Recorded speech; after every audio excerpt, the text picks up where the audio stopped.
কলকাতা কাকুটগাছি মা মনসা দেবীর মন্দির। আমাদের ভিডিওটা আজকে আমরা এখান থেকে স্টার্ট করছি। এটা ছোট্ট একটা মিনি ব্লগ। আমরা গিয়েছিলাম কলকাতা কাঁকুড়গাছি মা মনসা দেবীর মন্দির। ওখানে আমরা ৩ বন্ধু বা ৩ ভাই মিলে গিয়েছিলাম। এখান থেকে যে লম্বা দেখতে পাচ্ছ এটা কিন্তু টোটালটাই লাইন। তবে এখানে যারা যাবে অবশ্যই সকালবেলা যাবে। সকাল ৮টা থেকে 11:30 অবধি পুজো হয় বা পুজো নেওয়া হয়। এরপরে কিন্তু গেলে আপনি পুজো নাও দিতে পারেন বা মন্দির কর্তৃপক্ষ যদি তাদের টাইম থাকে তাহলে আপনার পুজো নিতে পারে। তারপরে এরপরে মন্দির বন্ধ হয়ে যায়। যতটুকু আমরা ওখান থেকে জেনেছি ততটুকুই আপনাদের সাথে শেয়ার করছি। ওখানে মন্দির বন্ধ হয়ে যায় 4টের থেকে আবার খোলে রাত্রি 8টা বা সন্ধ্যে 8টা অবধি। আর এটা একটা পাড়ার মধ্যে, মানে এটা যেহেতু পৌরসভা এলাকা তো গ্রাম বলা চলে না, একটু আপডেট ভার্সন আছে। তবে এটা আমাদের এলাকায় এটা গ্রাম, মানে গ্রামেরই মতন। এটা পৌরসভা বা একটু কলকাতা সাইড বলে রাস্তাঘাট বা একটু চওড়া রাস্তা আছে, কিন্তু লাইনটা কিন্তু ঝামেলায়, কিন্তু বারবার গাড়ি আসছে। বাচ্চা টাচ্চা নিয়ে গেলে একটু হাত ধরে সমস্যায় হয়, অনেকে সমস্যার মধ্যে পড়ছিল। বা রোদ ছাতা অবশ্যই নিয়ে যাবে, বা বর্ষার দিনে গেলে মানে কোনো সেরকম দাঁড়ানোর জায়গা নেই, মন্দিরের ভিতরেও নেই আর বাইরেও নেই।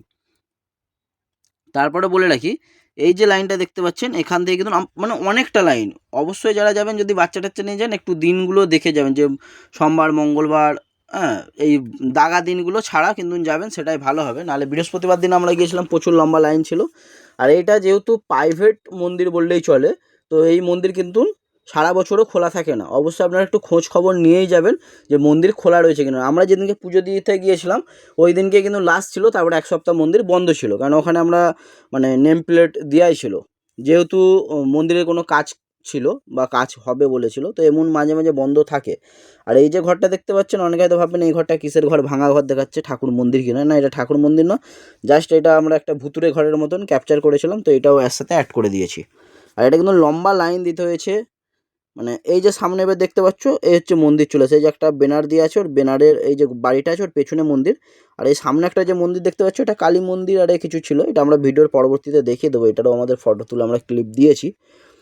আর হয়তো ভয়েস ওভারে কিছু ভুলভাল হতে পারে, হয়তো কারো কিছু ডাউট থাকতে পারে যে কী ব্যাপার। হ্যাঁ, আরেকটা জিনিস বলে দিই, বাইরে থেকে কিন্তু ফুলের যে জিনিসপত্র বা ঠাকুরের পুজোর যে জিনিসপত্র হচ্ছে এগুলো একটু দেখে আপনারা চিন্তা ভাবনা করে কিনবেন। কারণ 100 টাকা থেকেও হচ্ছে, 150 টাকা থেকেও হচ্ছে, 250 টাকা থেকেও হচ্ছে। কিন্তু এখানে একটা জিনিস আমি বলবো, এখানে কোনো প্রসাদ বা কোনো ঠাকুরের জন্য যে দুধ আরে নেওয়া হয় সেটা কিন্তু শুধু বৃথা, মানে কোনো ঢালার জায়গা নেই, কোনো কিছু নেই।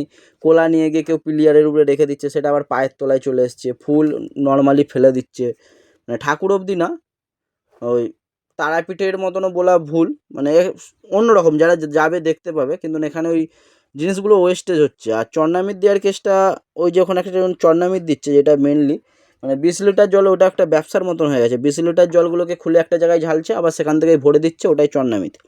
তো আমরা যাইনি বা কিছু জিজ্ঞেস করিনি, তবে 20 থেকে 50 টাকা পার বোতল নিচ্ছে। 400 যে ml বিসলারি বোতলগুলো হয় ওই বোতলে।